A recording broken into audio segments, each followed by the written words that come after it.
before we begin, let's welcome Todd Allen, Matt Cooper, and David Nicholls.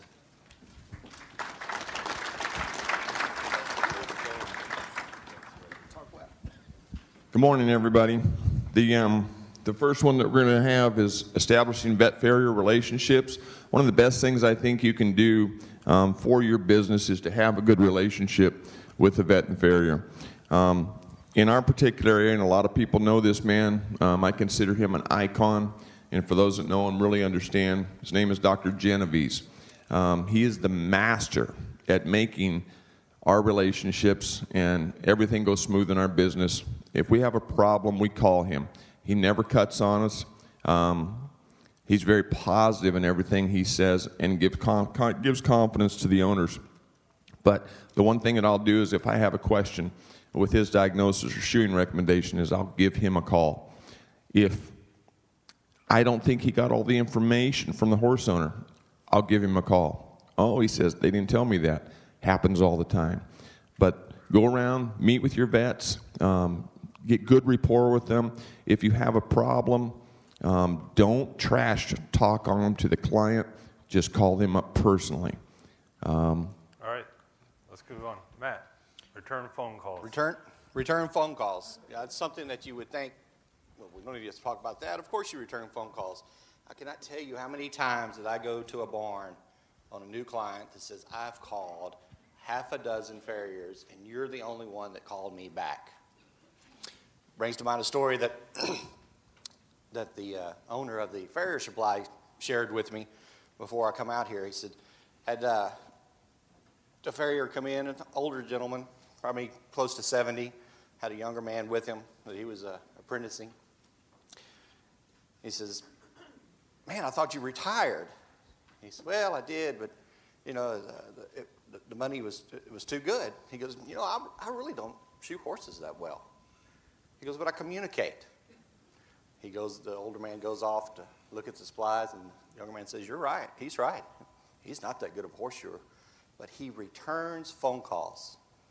Even if he can't make the call, he returns the phone call and lets the people know that he can't make it. He refers another farrier. Okay. David. Control the way you're contacted with so many different types of ways of being contacted now. I think it's essential that you make sure that every single client knows the best route of contacting you.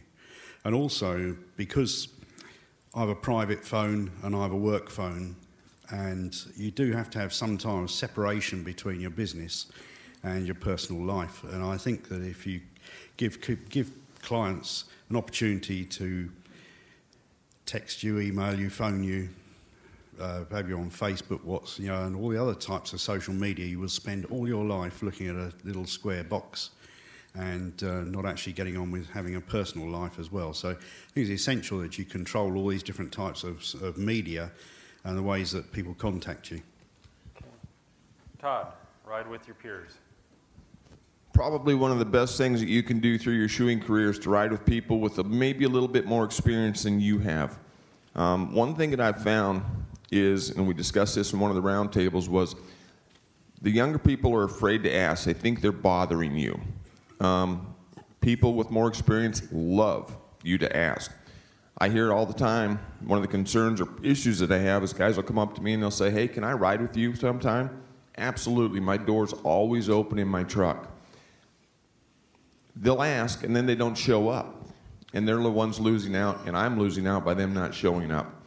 But we used to spend a lot of time traveling around with guys that we respected and that were, some of the best in the industry. We drove for several hours to ride with guys with a good reputation. We learned so much, it's invaluable. But sometimes as older people, we have to ask the young guys, hey, why don't you hop in with me someday? And encourage them because they're bashful to ask. They think they're imposing on you. So from either side, do not hesitate. Make this situation happen. Okay. Matt, pay your bills. Pay your bills. We like to get paid. I hear it in a lot of classrooms and round tables that, how do we get paid? Well, you got to start by paying your bills. I've tried to look up some information on what the consumer debt was, and I can't write that many zeros. It's astronomical.